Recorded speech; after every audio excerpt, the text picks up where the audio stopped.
Thank you so much for tuning into Journey with Christian D. Evans podcast. This is your host, Christian D. Evans. And guys, we have someone on that is just full of energy, full of excitement, and full of laughter, man. And I'll tell you guys, he is one of those guys, you're just going to listen to this interview and be like, man, I'm just enjoying my life already. So listen to this every morning. Share this with your friends and family, guys. This guy that we have, growing up with a single mother who cleaned houses and buildings for some of the most wealthy and elite people in Seattle, Washington. He was instilled with a strong work ethic to pursue big dreams and help others. One night, his life was rocked by a nightmare when his uncle murdered his aunt and cousins in a domestic violence dispute. His tight-knit family was devastated, vowed to do something in their honor when he became an adult. In 2007, he opened the I Am Defense Institute against the profound disinterest in working with youth. The I Am Defense shows women and children how to protect themselves from attackers. Since that time, he has been very committed to most of his life to his personal development of youth. He is now the creator of the Camp Warrior King, which helps thousands of youth in the metro Atlanta area gain exposure to amazingly fun activities. And he is also the founder of You Can Have It All youth conferences. Ladies and gentlemen, please welcome Shaun Banks, SF Shaun Banks. How you doing, my man? Man, I'm wonderful. It's a great time to be alive, man. So loving it. Good deal, man. Hey, I'm really excited. I mean, obviously, I kind of, hit a little bit of what you're known for and stuff. You're obviously just a great personality, but tell me, like, how that circumstance obviously changed your life to help and empower others. But during that time, what did that feel like? What was that experience like, man? It was a very hard time for our family. We were real close knit, like you said, and my aunt had come down for a wedding. My sister was getting married at the time, and she came down for that wedding, and came with my cousin. And my uncle was just a jealous guy. He didn't think that she was actually coming for that reason. He thought she was trying to leave. Is actually what happened. And so she came down for the wedding. It was on a Saturday. She left that Sunday. He actually murdered her and my cousin on that Sunday, and we didn't find her for like another week. And so that just shook us all because you didn't expect it, right? It wasn't like there was a history of domestic violence or anything in the home. So we never really saw that coming. At least I didn't. I mean, I was a kid, but we didn't see it coming. And so, yeah, I mean, I vowed to do something in their honor. I just didn't know, almost a decade later that I would be doing, I would be starting what I started. Definitely. And so tell us a little bit about kind of the adaptation from taking that experience, going through life a little bit, but then obviously leveraging it and saying, okay, how can I empower other people with some of the conferences and the systems and the activity that you've been able to help so many people and specifically in the Atlanta area? Well, I mean, it was very difficult to get over because I was younger. But we from that. There's always, you take lemons and you make lemonade, right? And so from that experience, we're able to open up the I Am Defense Institute, which shows women and children how to defend themselves from aggressive attackers, not just, domestic violence situations, but, just on the street or, with kids, bullying in school and things like that. And from that, we opened up, Camp Warrior King came from there because what I realized, to start, I never wanted to work with kids. I mean, that was the thing. I had no interest in working with youth whatsoever. I didn't even like kids. I didn't want to be bothered with booger fingers and all that stuff, man. And but what happened is that, I was working and serving at my church, and they would always put me in the youth ministry. And so since I had a self-defense background, and I did stuff with the ministry, they always put me there, and I hated it. But from that came I Am Defense. And then with Camp Warrior King, there was a need for summer camps. I run a lot of camps in the city of Atlanta where kids could get personal development, especially on the South Side, where they could, get exposure to horseback riding and shooting and hunting and spelunking and all the cool things that we like to do now and the kids like to do. And so things just kind of blossomed. And then from there, there wasn't a youth conference. So we said, okay, these kids need to be motivated, especially with everything on social media, you see on TV. They need something positive to combat all the negative that they're getting. So we opened up, You Can Have It All conference. And so we just saw the need and just have been rolling in that vein of the need and just, trying to fill it as much as we can. Well, that's awesome, man. And to see how Yeah. obviously you've been able to, develop such incredible relationships, but also make an impact in so many of those people's lives. Now, let's talk a little bit about that. What have you noticed just from implementing, like obviously, leveraging, understanding how to defend yourself, right? And explain a little bit why that's so important, but also how have you seen, certain situations being diffused because they know how to defend themselves? Well, self-defense starts with the mind, right? So it's a think first mentality, especially when it comes to kids or with women, right? It's all about thinking and outwitting an assailant or an opponent more than it is, going fisticuffs and fighting. And so, for example, with kids at school, we've had kids that came into our program that had an issue with discipline, right, and an issue with self-confidence. And a lot of kids end up becoming bullies in school because they have a self-confidence issue, right? They're bigger than most of the other kids, so they get picked on a lot. And so the result is that, okay, well, I can't outsmart you, right, with making a joke better or, ignoring you, so I'm going to beat you up. Well, when they start to get that discipline, they start to have that focus and that self-confidence that they are somebody, then they start fighting less. So we've had a lot of situations like that. We have 4 rules, and the rules of my programs are: respect is number 1, discipline is number 2, encourage each other is 3, and have fun is number 4. And so we've seen a lot of kids that have had, come in the program, they get that discipline, right, and get reports from schools. Hey, look, Johnny, for example, used to get in trouble a lot, but now that he's in your class, he's fighting less. We do summer bridge in our camps, which not only takes care of the educational part, but also the development side. And we've had a lot of reports of kids coming back in the fall that do better in school because of the programs. Wow, wow! To see that Yeah. that evolution, that adaptation to something so much bigger and better. That's one of the things that I always found very interesting. Is you would think that they would be more aggressive because they have that knowledge. It's almost like now Right. I can use it, right? But in fact, you find it's the opposite. Definitely, if you build that foundation of respect, of understanding the power, right? The power of knowing how to do this, and be able to diffuse those situations. And that's just awesome, man. Now, Right. also tell me a little bit about like, what is that? Because obviously you're in Atlanta area. What does Right. that bigger vision look for you, man? And really taking this large scale. I know you have some cool stuff going on in Uganda. Share a little bit with that. Well, everything. So it is going around the world with what we're doing, and that's personal development for youth. Uh, like I said, it's funny because I never had, man, I had no interest in working with kids, man. I couldn't stand kids. I mean, first of all, I was in my 20s, right? I didn't want to be bothered with kids. And it was just an area I just had to grow in. I just didn't want to do that. I wanted to be in business. But now I'm on fire for developing youth. And so motivation is a universal language. And I say that all the time. Everybody around the world wants to be motivated to do something. They want to be happy about something. They want to feel positive about something. That's everybody in the world. And for kids, uh, the idea is that the younger we can get to the kids around the world and get them believing in themselves, get them feeling better about themselves, having better self-confidence, better focus, the greater impact it'll make in the greater things they'll be able to do in this world, because the future are kids. Those kids are the kids that will have cures for cancer, cures for diseases, witty inventions and ideas that will make our world a better place. And so that's the passion, is to get it around the world. And so we do that with, You Can Have It All conferences. And then when, everything with COVID hit, we had to make an adjustment. And so that's where, we started doing it with the youth magazine, You Can Have It All magazine.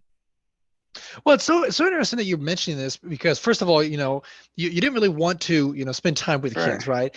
And then of course you come over here, and what I find so very interesting is that as culture, we talk about and we emphasize education, but also I think self-development. In fact, self-development, it's not really until, you're 30 or 20, higher 20s where you start realizing, oh, I should read a book and do some of that Right. self-development, and it really starts. And so you have all this time. So let's just step back.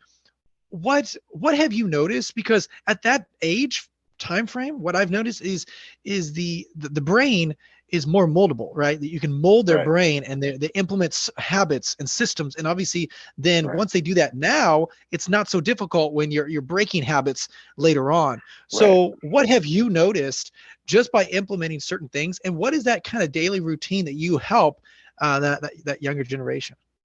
What I've noticed is that kids that get personal development at a younger age excel faster than kids that don't, because at a younger age, I mean, first of all, kids can be very mean in school, right? So they're nobody as an adult is not going to walk up to you and say, hey man, you're fat, right? Or you're ugly at 20 and 30 years old, right? Because they're just not going to do it. And if they do, then there's going to be an altercation. But with kids, kids say all kinds of things. And what I've noticed is that the children that are getting the personal development at a younger age are performing better as they get older, because they don't have as many bad habits to break. They have put the principles and ideas into practice longer, so they're seeing the results. A lot of times people, when they read a book on personal development, they don't realize that it takes time for those things to start to take root. And so when they don't get into it early, like say 20s or 30s, first you have to peel back all these layers of bad habits, and then you got to start from there, right? So you're talking about time. So kids that do it at a younger age are definitely further ahead than kids that aren't. Yeah, so let's talk about this, Shaun. So when you have someone and they come in, whatever background that is, Mm-hmm. what do you do with your system, your process to start, kind of developing that right stuff? Is it starting to, hey, let's start reading this book, and then maybe having that conversation, or hey, doing small things. What does that look like for maybe those business owners that we're talking to, that they've gone through it themselves, but they want to make and leave extraordinary kids, right? And raise extraordinary kids. So Right. what does that look like to implement it? Because you have to be intentional, right? So Right. what does that look like, bud? For kids, Yes. Uh-huh. okay. So for kids, what it looks like, it's a couple things. One, we created a system called the success stacks. And the success stacks are words and phrases that are used to build a child's self-efficacy, right? Because self-efficacy is all about the ability and belief that you can do something.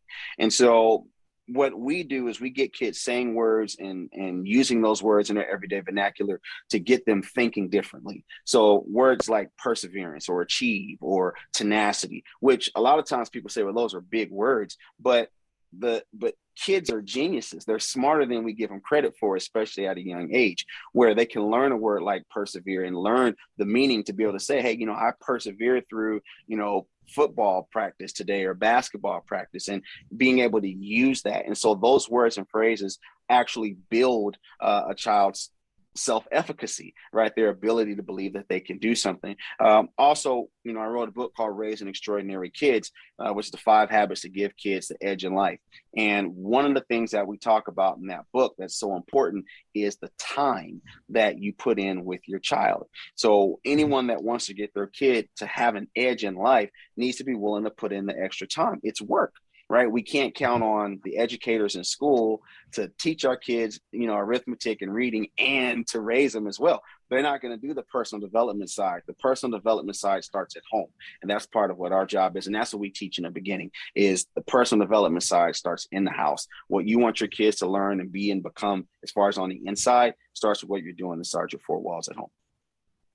Yeah, and see, that's one of the things that I think is so revolutionary, because see, Yeah. so many of our kids, right? First of all, we don't talk about money, we don't talk about politics, we don't talk about religion, right?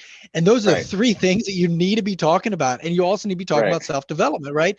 And Right. what's so interesting is then we send them out to the world, then they get all indoctrinated with all sorts of other stuff, and they come back, and you're like, man, I don't like spending time with my kid, right? And the Right. thing is well, because you didn't spend any time with them, right? And you didn't, Right. instill your own values.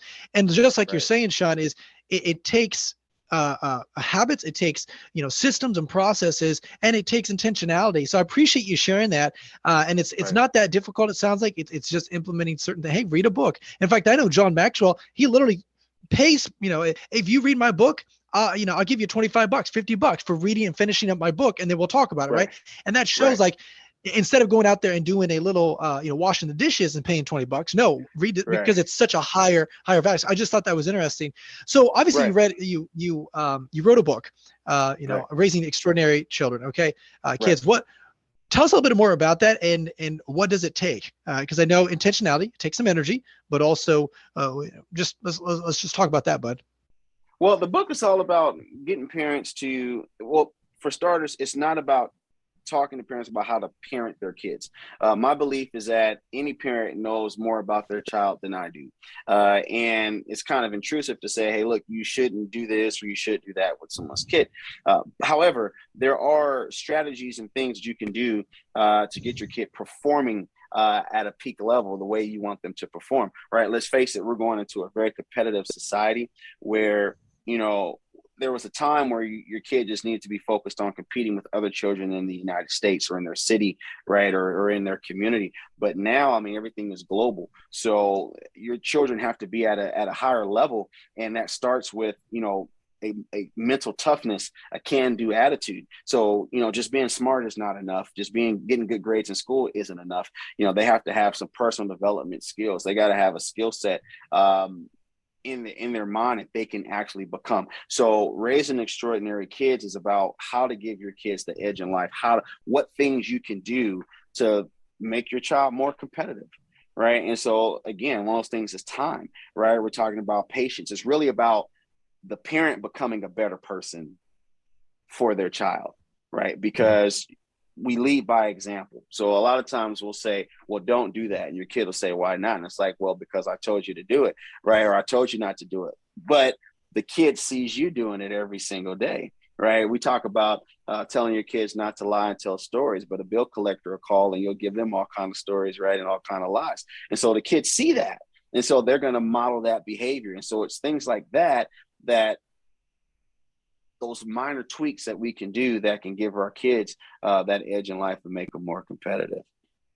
You are speaking it, my man, because I mean, honestly, Yeah. how many times have we seen where, okay, hey, you know what? They'll go in there and it's very easy. And I don't have any kids, right? So I can't speak Mm-hmm. on this, but I see a lot of my nephews, my nieces and stuff like that. I see potential in them and they're going over here watching TikTok Right. video, or they're sitting there spending a lot of their time on video games or random things. And one of the things Right. is I was actually talking to one guy and his kids, they have not even gotten to high school and they run a 6-figure e-commerce business.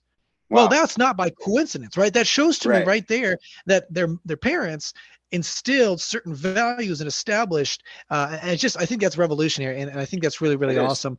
So let's Yeah. let's talk a little bit about, kind of peak performance, right? Because there's also a Sure. little too much, right? Definitely kids, Mm-hmm. they're not in a situation where they can withstand all the stresses, right? So Right. it's not like, hey, you should be cello club, chess club, and being, a player and this and that, right? There's this, you're Right. still in high school or whatever, right? So Right. let's Right. talk a little bit about that and making sure, okay, Mm-hmm. hey, there is fun, there is enjoyment, but also there is during that time your peak performance and you're a high performer.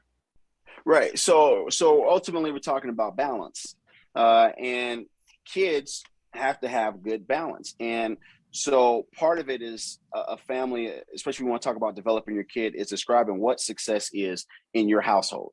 Right. What is success to you? Because success is relative. A lot of times we'll describe success as money or achievement. But to have a lot of achievement for a kid, especially to have a lot of achievement, but not to have any friends isn't cool at all. Right. I mean, you can have this kid that's a high achiever and they're doing all these cool things out here. But when they're at home and it's time to just chill and relax, they have no friends they can call and hang out with. Nobody likes them. They don't have. Right. And so it's all about balance. And the kids are a lot tougher than we give them credit for. At the same time, they're still people.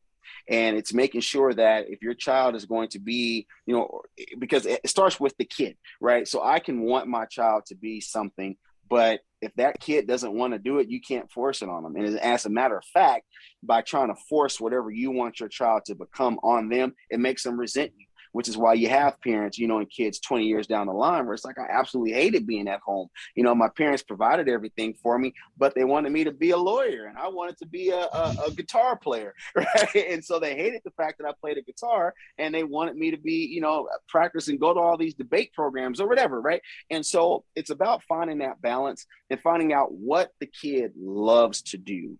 And when you find what your child loves to do, that's what you put the gas behind. So if your child says, hey, look, I want to sing, and you might can't stand the fact that they want to sing, or they may not be able to sing at all. You know what? It's okay. Let them sing until they get out of wanting to sing and go to something else, because it's their life and their road, and you're supporting that.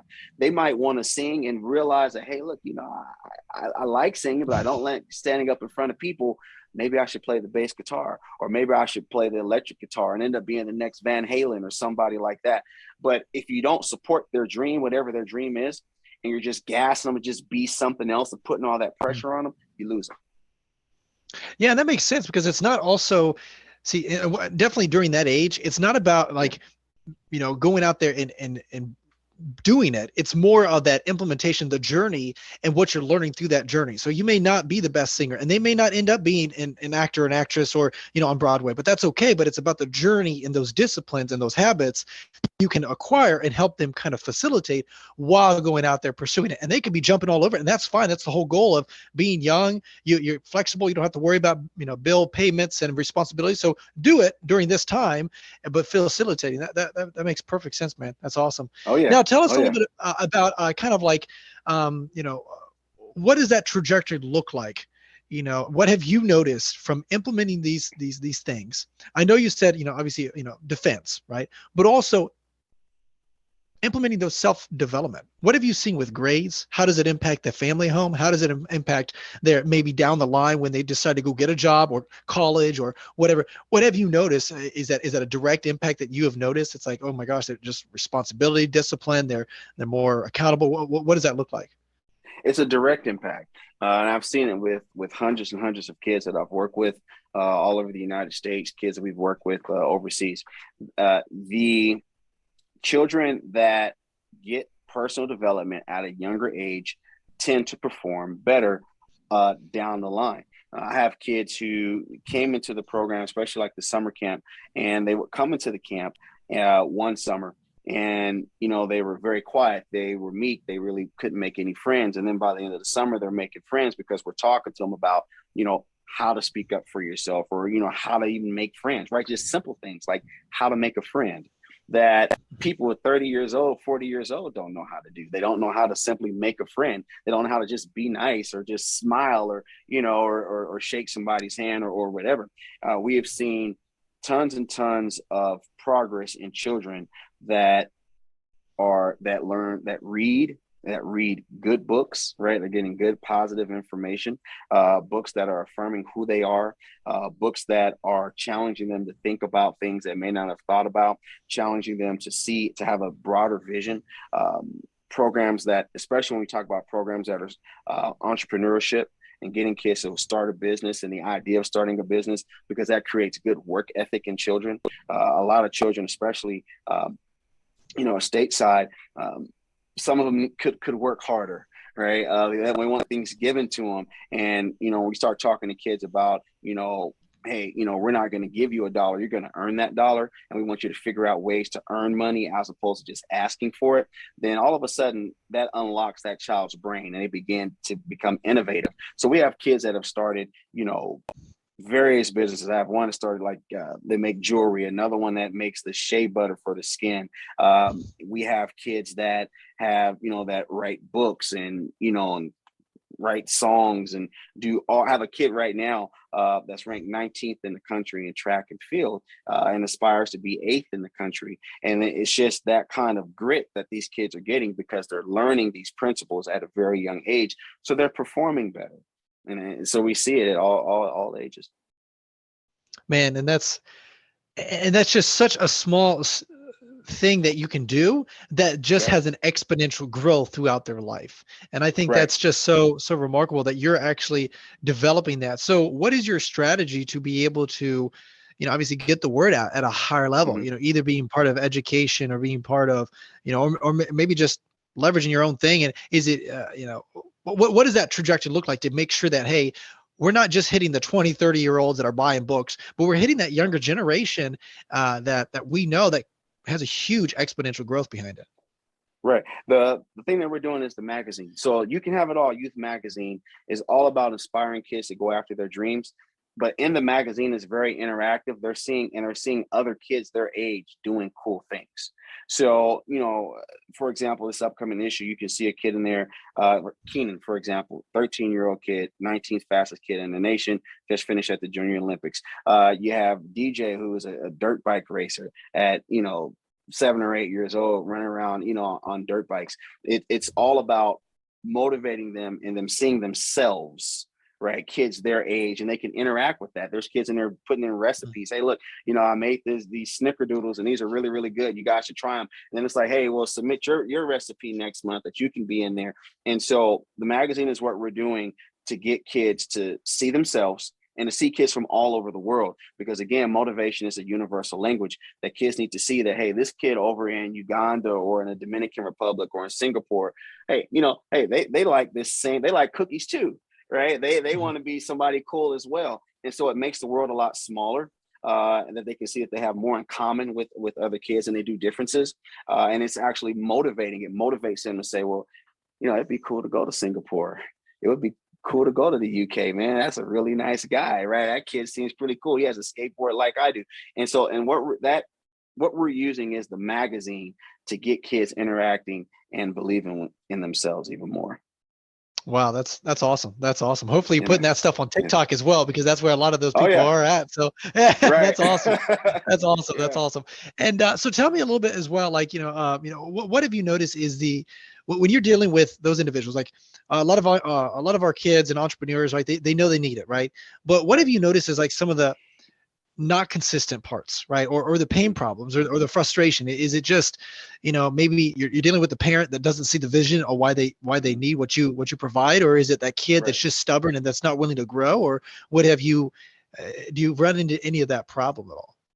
Absolutely. I mean, if we're talking about from a parent standpoint, or just what we see as far as challenges, you're going to have a lot of parents that will just say, my kid is fine, right? They're just complacent and they don't want to get their kid into extra development or anything like that. And it's the same you see with adults. I mean, I work with a lot of adults who have the same attitude. It's complacency, where they don't want to do the extra work. A lot of people say they want to be a business owner. They want to have success in business, and they'll look online and they, and social media does a really good job of making everything look easy. And, and that, hey, look, I, woke up yesterday with an idea and, the next day I'm a multimillionaire, and they don't realize that next day, there's years in between that next day. And so personal development with children is the same as personal development for yourself. It takes time and you can't be complacent. Complacency is one of the biggest things. And then the other thing that I noticed is that people don't want to educate themselves. If you're not, for personal development for your kid, right? You have to get into that. You got to read, you got to figure some stuff out, because, we don't have all of the answers. Same thing for a business. You got to get into it. You got to figure it out. You got to learn all the nooks and crannies and the ins and outs of your industry if you're going to become successful and make money at it, because things are changing so fast, and there's no, panacea, right? There's no cure-all. Right. Business model is different for every single individual because we're different. So what works for person A may or may not work for person B. The principles is what works for everybody, right? Honesty and trustworthiness and good service, right? Those things. But the road is different for everybody. So we'll see kids that just don't want to do it. Right. And the kids that just don't want to do it, that are absolutely stuck on not wanting to get better, right, as far as a person, you kind of have to say, okay, well, look, we're going to sit you right here, let you develop a little bit more. Maybe you'll come around, maybe not. But we can't spend that time on somebody that doesn't want it. We got to focus on the people that want it, baby. We got to go where they want it and get those kids to where they want to be, or that person to that business person to where they want to be as well. Well, see, and it's interesting that you mentioned that, because see, I was actually an inclusion kid where I needed special service during school and stuff like that. And I was in study hall once, and it was with another individual that was also the same thing, but he was in a high end math class. He was very smart in math. And, it was at the end of the year, and he was sitting there and say, well, I kind of want to be a writer. Now he had dyslexia. So it's like, so the study hall teacher, a specialized individual, she said, I don't think that would fit you. And right there, that showed to me, now, that's okay, because that might have been a good assumption, But also, I know a lot of people that are bestseller authors that have dyslexia, that have difficulty, Right. that have problems, right? And my point is it's almost like we limit them, and it's unconsciously sometimes that we do it. And so I Right. also one of the things I learned from Art Williams, I do this with my nieces and nephews. If I ever hear them, these individuals say, I can't go hit the ball, I can't go talk to someone, I can't whatever, I make them do 10 push-ups. Now, as an uncle, I could do that because I can get away with it. But the thing Right. is at the end of the day, what does it do? Now all of a sudden they don't want to be doing push-ups. And so, just eradicating that negative wording out of your life. And I really just appreciate what you're doing and what you're saying, because I think it's so important, because I understand the power. See, so many of us, we hit our life and say, man, if I would have known this at 17, 15, 12, how my life would have totally drastically changed. And let's talk about this a little bit, because kind of analyzing it, what I've noticed is most millionaires, not right now, but majority of millionaires are hit that right around the 30 to 40 age, right? So it's for some reason they've developed a lot of skills. They finally figured out their systems, their habits. And then around that 30, 40, boom, all of a sudden they have ridiculous amount of wealth. And it's not a coincidence, right? It's because a lot of us, we don't start when we're 15, 16, 17 developing these habits. And so I guess my question is just kind of getting your answer. Now that you've been able to help these people exponentially develop these habits, these systems, these processes, this is where it gets me excited. What kind of legacy are you leaving because you're making an impact in these people and how it can exponentially grow? I mean, do you ever think about that? And does that like keep you up at night? Because I think that's just, I mean, you could be talking to the next Elon Musk, right? I mean, it's just Right. awesome. Right. That's the well. That's the idea, man. And I love Art Williams. I mean, because his whole idea is just do it, right? Yeah. And do it, and do it, and do it. And that is, and that's it, right? That's the key. So, for example, and I'll definitely get on to the aspect about legacy. For kids, it's getting them to understand that as soon as possible. So, okay, so you're in a workshop with a group of kids, and you say something like, well, hey, your teacher says, I don't think being a writer is what you should be doing because you have dyslexia. You know what? Do it anyway, right? Follow your dream anyway, right? And because those kinds of things can totally veer a kid off to a different trajectory in life, because someone that they admire and respect says, hey, I don't think that that's right for you, or that you can do it. And people do it, and they don't necessarily have any bad intentions about it all the time. It's just, they're trying to think, hey, I know what's better for you than what you know, right? And so the idea is getting them to dream bigger at an earlier age, so that, okay, everybody's not going to become a millionaire at 30 or 40 or become a millionaire, but they can. Anybody that wants to do it can do it, and they can do it as early as they want to do it. If they're beginning to get into those things that they want to really be able to do. And a lot of that is the power of focus, right? A kid that says, take for example, Prince. Prince knew at a young age he wanted to be a rock star, right? And so he was at a very young age writing songs and becoming a rock star. And and so it's really them getting into that and getting into that focus. The the legacy is really being able to look back one day and seeing a kid that we may or may not know. I think about it often, a kid saying, I cut out something from this magazine and I kept it in my room, and that being a clipping out of our magazine, right? Something like that, where we're able to positively impact a child's life somewhere in the world that saw something that motivated them, that they were able to hold on to. And you're absolutely right. That kid might be the next Elon Musk, or the next Cameron Shells, or Quincy Jones, or the next great creator and innovator in this world. And that's exciting, especially because I didn't necessarily have any idea that this is what I would be doing in the beginning, and I almost missed it, right? I almost missed this opportunity to be able to impart, you know, do my minor part in the world, to be able to make it a better place, or to make one kid. If we can get one kid out here doing something great for society, man, it's a major win.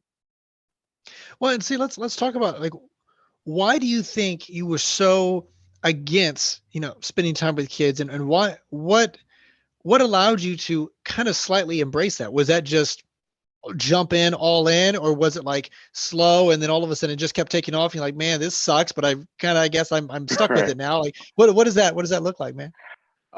It was kind of the second one where it was slow at first, and I was like, "This sucks," and I don't want to do it. And I said, "Okay, well, I'll embrace it." So I was in real estate about 2008. I was on the finance side, and the market went left, and so then it was hard to get people finance for deals. Right, there was before 100% financing at the time, and there were deals you can get closed, and it got harder and harder and harder. And what I realized was that my heart really wasn't in it. It was, okay, I want to do something else. And it was a lot harder to make a living. I knew I always wanted to work for myself. I always wanted to be a business owner. That was something that I wanted to do since I was a kid and had always done for the most part. I mean, I had like side jobs and I would, worked at a couple places, but I always wanted to be, a business owner. And at the time I was working out, I had a training partner because I had always worked out. And he said, we should start teaching self-defense to kids. And at that moment, the the commitment that I had made when my aunt and my cousin were murdered came to life. I mean, I had almost forgot about what I said I was going to do for them because it had been 10 years from the time they were murdered to the time I started doing it. And so all of a sudden it was like that seed, right? It's like the seed never dies. The seed never dies. Sometimes it grows slower than others, but it never dies. That seed came up and I said, okay, well, having a hard time closing these deals and we can make a couple of dollars over here teaching kids. It sucks because I don't want to work with kids, but fine. And from that moment, what started happening is that not only was I able to keep my lights on and sustain myself, but I started seeing a tremendous need that was lacking. I was like, because I would look around, I thought that it was going on everywhere. You just assume that everybody's doing it, right? Or you assume that everybody's meeting this need, right? And you look around and you realize that, the need's not being met the way it could be met. And I said, all right, well, man, well, let's do it. So you see a kid that got beat up at school and they come into a class and now they have the confidence to defend themselves and the brain power to avoid a fight. And now they're standing up and walking with their head tall or head up high, right, and their shoulders back. Or you see a young lady, and I particularly like to teach young girls self-defense because they listen more, first of all, and it gives them a confidence going out into the world that they're not victims, right? They don't have to be afraid to speak up for themselves in a boardroom or in class. And you start to see that, and it just kind of touched my heart. And I said, okay, well, what else needs to be done? And I started looking, and to be honest with you, man, I just had to stay on my face. I mean, I prayed a lot because I had no idea what I was doing. I was a business background. It was in personal development of people, but not necessarily kids. And then it's like you're kind of thrown into the water, and you got to figure it out. And that's just what we did. Man, and it's just so cool to see how, like you said, you're at this precipice, right? This point in Yep. life where it was like, okay, I can come over here. This path is being closed, basically. It Right. slammed a Right. door in my face. And then this one Absolutely. over here is expanding and developing. And so sometimes I think, obviously, I think we're both faith-based kind of guys, and realize Absolutely. that at some point there's a point where, okay, God will bless a path and he'll make it very obvious.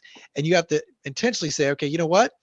I got to go down this path because God has developed this, right? And it may Right. not be the path that you've always visualized, but then all of a sudden, like you said, many years ago, that seed was planted, and all of a sudden that sucker blossomed, and it's like, oh my gosh, I'm passionate about this, and I just think that's so cool. Now, also, you mentioned something that I think is very detriment in today's society: confidence and self-esteem.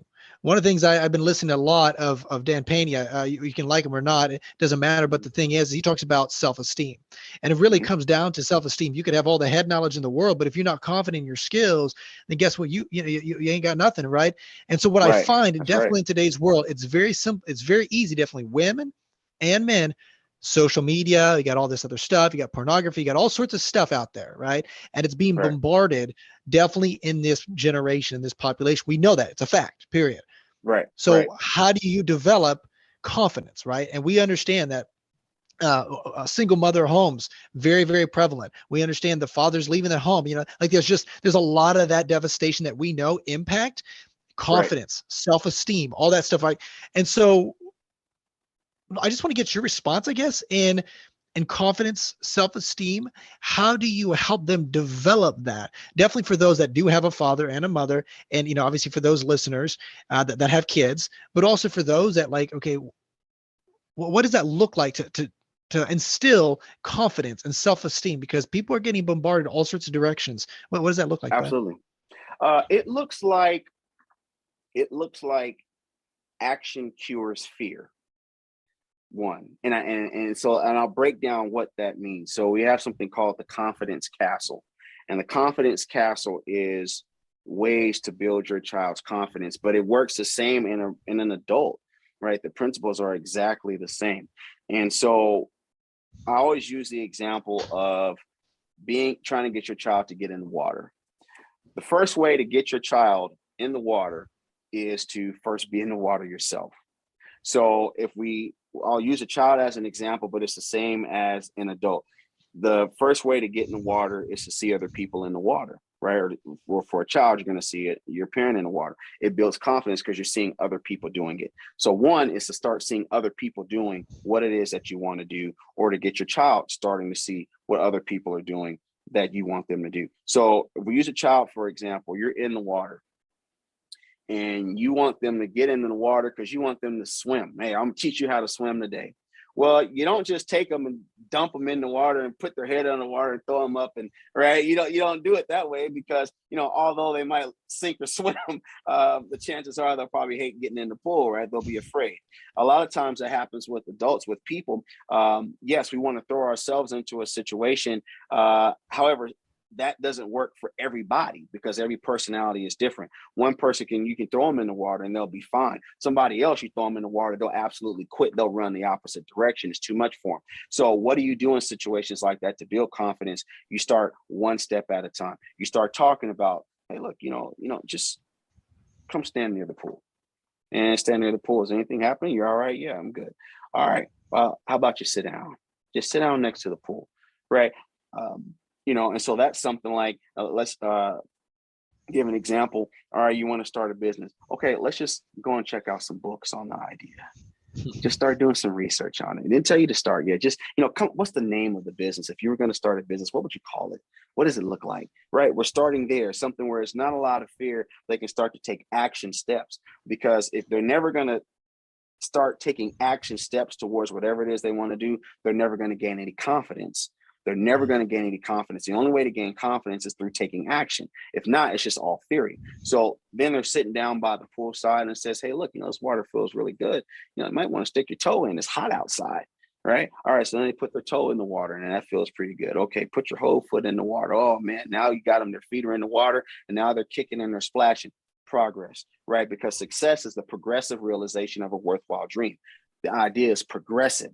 One step at a time, one step at a time. Like a rung on a ladder. You don't go from the bottom all the way up to the top. You take those steps. Now, the faster you take those steps, the faster you get to the top, but it's one step at a time. So same thing with building confidence. It's one step at a time, finding the smallest possible step that child will take, or that person will take, heading them in the right direction. And then you just keep adding on those next steps and those next steps and those next steps until, all of a sudden they're in the water and they're swimming and they're backstroking and they're good to go. I have a funny story about that. I wanted to get our son Ellis, he's 4 now. We wanted him to learn how to swim. And it's like, we kept paying for these classes and he would never put his head in the water. So it's like, okay, Ellis, we got to get you to put your head in the water, because daddy's tired of paying for these classes. You're not putting your head in the water. They won't graduate you. So it's like, okay, one day he's in the bathtub, right? And I said, okay, I'm going to wash him up. And I said, all right, I had an idea. All right, Ellis, this is going to happen. Daddy's going to put his head in the water first. I'm going to blow bubbles, and then you're going to do it. You cool? He's like, okay, cool. So I put my head in the water. I'm blowing the bubbles in the tub. I lift my head up. And I'm like, okay, it's your turn. He starts laughing. He's like, no, he won't do it. I'm like, okay, daddy's going to do it one more time. And then you're going to do it, right? So I do it again. I put my head in the water. I start blowing bubbles, man. And I come back up and I wipe my face off. I'm like, okay, now it's your turn. At the same time, my wife is sitting there filming me doing this. And she's laughing. And I said, why are you laughing? She said, he just peed in the water, right? So that's why he wasn't putting his head in the water. He said, man, I'm not putting my head in there. But he had a dog watching me put my head in the water, trying to get him to learn how to swim. That's Yeah, man. that's hilarious. So, Yeah, but go it's ahead, doing it Pops. first. Go ahead, do it, man. Right. That's Right. hilarious. That's hilarious. But Yeah, what I man. love about what you said, Shaun, is that it's a strategy, right? It's like the same thing. If you go to the hospital and you get checked out, right? The nurse has a checkbox that you before you leave the hospital, there's certain things that they have to do, right?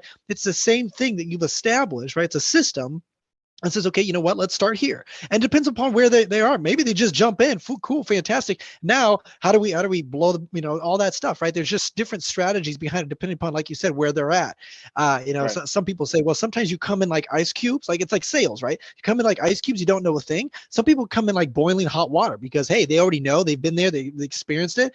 And that's the whole point is during this time, this younger age, get them to boiling hot water. So then all of a sudden, when they go out to college or when they go out to the career, man, they're boiling hot and they're like, man, this guy's 25. He's making, how much money is he making? How is that possible? Because he's instilled those habits. So I just think that's really, really cool. And I appreciate you kind of talking about confidence, understanding that, developing a system that says, okay, how do we take baby steps toward that right direction to build that confidence and that high self-esteem? Because that is so powerful. Now, with everything, like I mentioned, with single mothers and the father not being in the home, and that impact that it's had, and everybody's got daddy issues and all this stuff and mommy issues and all this stuff, right? um what do you feel like is because obviously you can't be a dad, right? But you can be a father figure. Your wife can't be a mom to everybody, but can be a motherly figure. Right. What do you feel like is your organization, and how do you feel like that has impacted in that specific category? What would you say? It's giving kids the models to follow, right? It's giving them a model to follow. So, for example, yeah, you can't be in the home with every single family, with every kid. You certainly can't be a father to every kid, but it's giving them models to follow, and models being, systems, ideas, and people that are talking to them about it. One of the biggest challenges that children have right now is they don't have enough great role models that they see on television or social media or whatever. A lot of times you go on there and people are trying so hard to get noticed that they're acting a fool. And that's what the children are seeing, right? Or they follow an athlete who needs development themselves, who is 22 years old, right? And you see this athlete, you might admire them on the field. They're great. They're a great athlete on the field, but off the field, they're not a great person, right? They still have these development issues. And so what we're doing is giving them, not necessarily, look at this person, because I think that we miss it, and it's too much pressure to put on a one person to be an example, a role model to the world. But I think that it's look at these principles and ideas that you can instill and apply it to yourself. And here's a bunch of people that are using these same principles that are having success, and their kids that are your age and like basketball like you, and they're doing some of the same things we're telling you to do. So it's like, look at your peers, for example, and they can look at their peers and see the peers that are doing cool things, and then duplicate what they're seeing their peers do. And I think that is a much better model, because then they can all of a sudden just look at a kid in their classroom that's doing well and say, well, hey, maybe that kid is using these same principles. Or maybe if I use this word and learn this word, or I apply this word, maybe I can be like, Jeff over here, or like, Sarah over here that's doing XYZ. Maybe I can model that. And so that's really the approach that we're taking, so that kids can be able to, use them anywhere they are. Well, and I like what you're saying, because it's, you're facilitating the five friend kind of concept, right? The five people that are Right. closest to you. Now you're facilitating all these people are growing at the same time. And it's like, oh, shoot, this guy is the same age as me and he's outperforming me in this and this and this. Oh, but I see him waking up. I see him staying up late. I stay, doing things that That's right. obviously facilitate, better successes in life. I think I Right. love that approach, because and then what happened is you basically, like you said earlier on, you only are working with the people that are willing to work, right? I'm not going to sit Right. here, spend a lot of my time and energy. Hey, if you don't, we'll put you aside. We're going to come over here Right. and play some baseball and do some stuff and leadership and other things. And then once you decide, okay, you'll humble yourself, right, to come over here and do something. Right. I love it. I Well, love it. I love it. it's just like business. It's like business. I mean, if we, you want to get sales and you don't have time to wait for the person that's sitting on the fence about whether or not they want to buy your product. You're looking for the people that are like, I get it, I love it, let's go. That's who you're looking Yeah. for, because you can't make money with somebody who's sitting on the fence, want to kick the tires for the next 3 months, or like, well, I'll see how you do, and then I'll jump in with you. No, you want the people that are like, makes sense to me. One of the best things I've seen, a great idea, let's go with it. That's what you're looking for. And if we're going to make a difference, whether it's in youth's lives or with showing people how to become great business owners, it's the same thing. You got to roll with the people that want it, because if not, it's just too difficult to try to pull people along. Les Brown says a man convinced against his will is of the same opinion still. And if you got to convince them this day, you got to convince them the next day and the next day. And it just becomes, it's too hard. It's like trying to get a girlfriend to stay with you that doesn't want you. It's like, man, just go ahead and leave and find somebody else. Yeah. Good. You're exactly right. I love it. I She love it. don't I love want it. you, man. There's the door, baby. That's awesome. That's awesome. Yeah. Well, and I had another question here, and I forgot it because it was really good. But I love what you were saying there, and just understanding that impact in that life, and I think that's awesome. So let me ask you this, okay? Obviously, you're very well versed in what you've got going on. If some of my business owners have kids and they want to be a part of your system, how can they reach out to you, bud? The best way is through social media. They can either reach me through social media, Instagram, which is SF Dreams Big.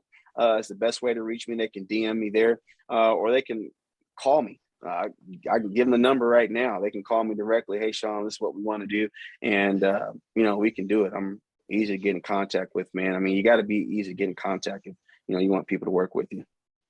That's awesome. That's awesome. And guys, those links will actually be in the description below. Make sure you click on this. Make sure you reach out to Shaun and his organization, his system. Make sure you also get some of his books. We'll put those in the link in the description as well, so you can get a part of it. I had my other questions came up. I was just thinking about this. So, what is your approach? Is it kind of love and more of hey, you know what, it's okay, we're gonna get through this, self-development stuff like that, or is it tough love? Is it kind of get in their face, hey, or is it dependent upon obviously who you're talking to?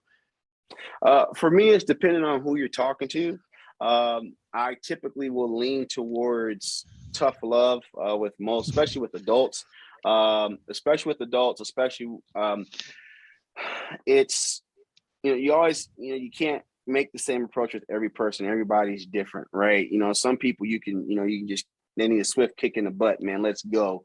Get up. You're tough. You can make it happen. But you have some people that you understand that life is tough, and it can be real tough on some people. They just been beaten up so much that they need just some love. They just need somebody just to listen and say, okay, hey, look, I'm going to listen to you, and we're going to help you out to where you're going to be. But there's always, for me, I guess, a point where that ends, and it's like, okay, hey, look, we're gonna do this dance once or twice. We're gonna go through this so that you feel better, and then after that, my thing is, what are you gonna do about it? Because if you sit and you stay in that place, you're just gonna wallow in it. One of our characters is Coach Stinker, and what he says is, it's no big deal. Don't wallow in it. Right. And it is, you just can't keep rolling over and over and over. So I would say I probably lean towards tough love a little bit more. And that's, primarily because I believe that a human being could do anything that they set their mind to. And it's getting them thinking about what they can do to solve the issue or to overcome the issue, as opposed to just laying and rolling over in it over and over again, because that's not going to change anything. If you really want to do something about it, man, you got to get up. You got to put whatever on, some boots, flip flops, whatever. If it's cold outside, put on a sweater, and you got to go get it. Yeah, because what I found is true love, is to telling people what they need to hear, not always what they want to hear. But for a true winner, that's the same, right? And they want to hear it and they need to hear it, and they're like, okay, thanks so much, right? And that's what I'm always intrigued with, is like, that approach, right? I know we're such a snowflake society right now, and people are just all a little whiny, and everything you say is offensive and blah blah blah. And I think we're kind of turning that corner a little bit. I feel like we're getting back to like, hey, I'm going to get in your face, and I'm going to, hey, I know you're capable of more. You need to do more, right? And you sit, and I think that's awesome that you have that kind of approach, because I think sometimes sometimes parents are afraid for whatever reason. I'm not sure. I don't know. Or if it's just that they just don't have enough energy, and I understand that as well. But it's just like, but also what I always find interesting is that, there's certain points, right? If you have a teenager that's arrogant, that's slothful, that sits there, that just doesn't care, then hey, you need to get in their face, and there needs to be a massive, massive change in their life. Right. But if you have Right. someone that's younger, 2-year-old, 3-year-old, naturally they're going to be selfish, right? It's all about me, me, me, me. Right. But at this, when they're teenagers, they should be in a situation where they're able to be empathetic and know, like there's certain stages. And that's what I'm Right. always intrigued with is obviously you being in the industry for so long, you understand that and see that, and raising your own kids. It's like, okay, you should be out of this stage by now. You need to go out, and Right. Right. that's Right. awesome. And it's like that with people. I mean, people are, uh, man, people are the same way. You have people that are, they're going to be go-getters, and they might be a little lazy, or their potential is there, and you get on them about it, and they'll self-correct, or they may be upset about it, but they'll do it because they're trusting your leadership. And then you have the people that are like a 2-year-old or a 4-year-old, right? You can get in a 2-year-old's face, and you can be as tough as you want to, and they're going to say, okay, well, I'll tell you what I'm going to do.